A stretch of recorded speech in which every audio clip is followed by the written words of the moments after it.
Hey guys! Today I thought I'd do a little fanfiction reading. This is a story that I wrote based on Star Wars Episode 6 Return of the Jedi. It's kind of an alternate ending. I was thinking, what if things kind of went a different way at the end? It takes place in the Emperor's Tower towards the end of the Battle of Yavin 4. So this is like right at the end of the entire series here, so I hope you enjoy what I did with this. Please leave me some comments, some feedback, anything. Tell me what you liked, what you didn't like. I would love to hear it. Without further ado, here we go.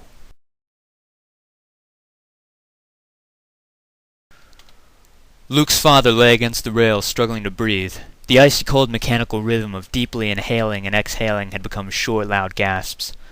With his hand and his weapon free-falling down into the bare depths of the Death Star on either side of the small walkway, he held up his remaining hand in submission. Luke looked upon the pitiful creature in front of him with nothing but bitterness. "You killed my family and my friends," he thought. Vader sensed the anger boiling in his son's heart. He began to crawl to the lift door behind him. Luke shot out his hand, and Vader flipped over on his back. "You hunted me across the galaxy," thought Luke. "You slaughtered millions of people. You bring pain and misery with you wherever you go." He could feel the hatred pulsing in his temples. It pounded at his mind until the barrier broke. In an instant, he completely let go of everything. All of the things he had suffered for, all of the pain, all that had held him back was washed over with cascading waves of action, not inspiring him to act, but acting for him, taking him along for the ride. He watched in exhilaration as he cut off Darth Vader's head in a satisfying shower of sparks.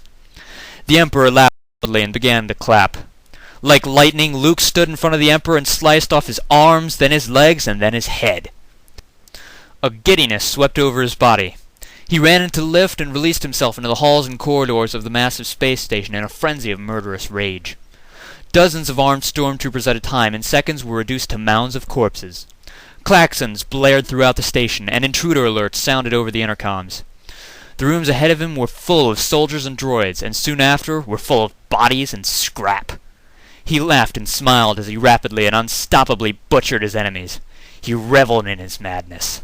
It was the joy of a spring as it flies after endless tensing and stretching. It was during this pursuit that the station began to quake. He took no notice. His enemies were now fleeing instead of fighting, so he killed them with their backs turned. The lights crackled out. His prey was now confused and disoriented. It heightened his pleasure to rip them to shreds as they fumbled pathetically around in the dark, tripping over each other hopelessly. He started to feel tired. Like a shock, his energy was totally gone. He had become just like his father, just like his father's master. Self-loathing filled his heart, but he kept on killing, with tears of anger streaming from his eyes. "You all made me do this," he thought. "I hate you all. I just hate." He fell to his knees and screamed. The room around him filled with flame, and suddenly, it was all over.